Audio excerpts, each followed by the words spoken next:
Welcome to mega 9 TV. నేను మీ జనని. ప్రపంచంలో ఎక్కడున్నా అన్నవరం పేరు చెప్తే చాలు సత్యదేవుని భక్తుల హృదయాలు భక్తి పారవశ్యంతో ఉప్పొంగుతాయి.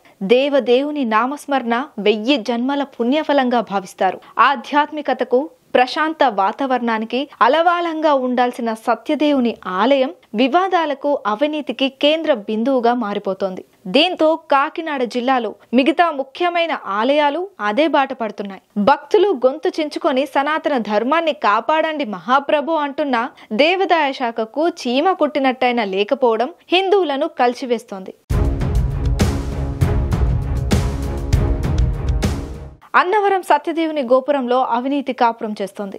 ఎన్ని దెబ్బలు తగులుతున్నా, ఎంతమంది వ్యవస్థను ప్రక్షాళన చేయాలని చూస్తున్నా కుక్కతోక వంకర సామెత మాత్రం మారడం లేదు. ఒకరిద్దరు మినహాయిస్తే కింద స్థాయి నుంచి అత్యున్నత స్థాయి అధికారుల వరకు అవినీతి ఊపిరిగా జీవించేస్తున్నారు. సత్యదేవుని ఆదాయం కన్నా 10 వేగంగా తమ ఆదాయాన్ని పెంచుకుంటున్నారు. గతంలో 10-12 సార్లు అన్నవరం ఉద్యోగులు లంచం తీసుకుంటూ ఏసీబీ అధికారులకు దొరికిపోయారు. అవి కూడా ఇక్కడ లక్షల రూపాయలు లంచాలు డిమాండ్ చేస్తున్న లంచావతారాలకు కనువిప్పు కాదు కదా, చీమ కుట్టినట్టు కూడా లేదు. సత్యదేవుని ఆలయంలో ఉద్యోగంలో చేరిన తరువాత ఆదాయం, ఆస్తులు, అప్పులకు సంబంధించి ప్రాపర్టీ డిక్లరేషన్ ఇవ్వాల్సి ఉంటుంది. కానీ ఇక్కడ ఒక్క ఉద్యోగి కూడా ఆ నియమాన్ని పాటించరు. ఉన్నతాధికారులు దీనిపై నోరు విప్పరు. వాస్తవానికి ఉద్యోగంలో చేరేటప్పుడు లక్షల అప్పులతో చేరి కొన్ని మాసాల్లోనే వీరి పిల్లలకు కార్పొరేట్ విద్యలు, విలాసవంతమైన జీవితం, కార్లు, ఇల్లు, స్థలాలు, కోట్ల ఆస్తులు సంపాదించేస్తున్నారు. దీనిపై స్పందించాల్సిన విజిలెన్స్, ఏసీబీ విభాగాలు కూడా పట్టించుకోవడం లేదు.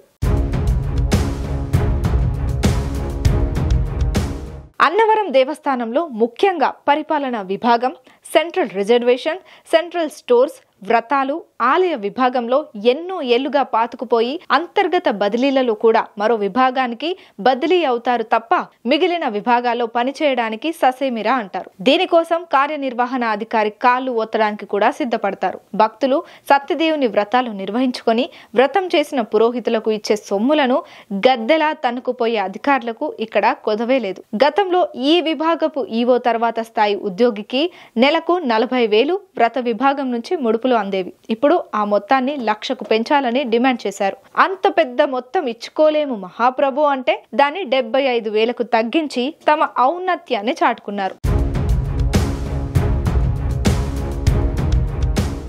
ఈవో తర్వాత రెండో ఉద్యోగికి 50,000, గుమస్తాకు 30,000. ఇది కాక ప్రత్యేక రద్దీ దినాలకు ప్రత్యేక పారితోషికం. సెంట్రల్ స్టోర్స్ లో నాణ్యమైన వస్తువులు కొనుగోలు కోసం పర్చేసింగ్ కమిటీకి కాంట్రాక్టర్లు ఇవ్వాల్సిన పారితోషికం ఇచ్చి నాణ్యత లేని దినుసులు సరఫరా చేస్తున్నారు. ఇలా కోట్లు కూడబెట్టిన ఉద్యోగుల లిస్ట్ ఏసీబీ అధికారులు పరిశీలించాలని గ్రామస్తులు కోరుతున్నారు. పరిపాలన విభాగంలో అవసరం లేని ఉద్యోగులను కాంట్రాక్ట్ పద్ధతిలో తీసుకొని వారి వద్ద నుంచి లక్షలు గుంజుతున్నారని ఆరోపణలు వెల్లువెత్తుతున్నాయి. రూమ్స్ రిజర్వేషన్ విభాగంలో ఉద్యోగం చేయాలంటే రాష్ట్ర మంత్రుల సిఫార్సు ఉండాలంటే దీనికి ఎంత ప్రాముఖ్యత ఉందో తెలుసుకోవచ్చు.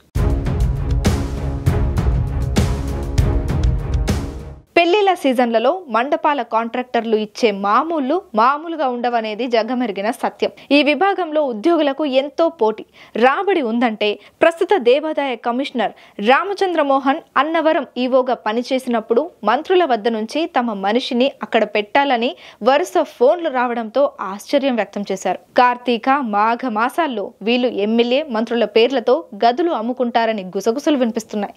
దేవాదాయం విభాగంలో కూడా ప్రధాన ఉద్యోగికి 1,00,000 రూపాయలు నెలకు మామూలుగా ఇస్తారంటే ఇక్కడ ఉద్యోగానికి ఎంత డిమాండ్ ఉందో మనకు అర్థమవుతుంది. ఇక్కడ ఓ ప్రధాన వ్యక్తికి మామూళ్లతో పాటు గొంతెమ్మ కోరికలు తీర్చడం తమ వల్ల కావట్లేదని అర్చకులు తలలు పట్టుకుంటున్నారు. వ్రత విభాగంలో మాదిరిగానే ఇక్కడ కూడా నెల మామూళ్లే కాకుండా ప్రత్యేక దినాల్లో మామూళ్లు ప్రత్యేకం.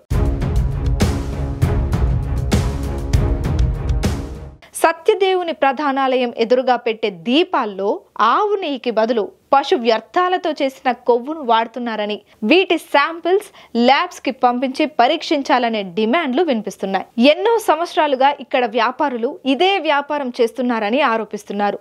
దేవస్థానం ఉన్నతాధికారులు వీటిని ల్యాబ్ కి పంపే సాహసం చేయకపోవడానికి కారణాలు సత్యదేవుడికే తెలియాలి. ఈ మహాపాపం ఉద్యోగులందరికీ తెలిసినా మామూళ్ల మత్తులో తెలియనట్టు నటిస్తున్నారనే విమర్శలున్నాయి. ఇంత అవినీతి జరుగుతున్నా, భక్తులు ఫిర్యాదులు చేస్తున్నా చర్యలు తీసుకోకపోవడంపై విమర్శలు వెల్లువెత్తుతున్నాయి.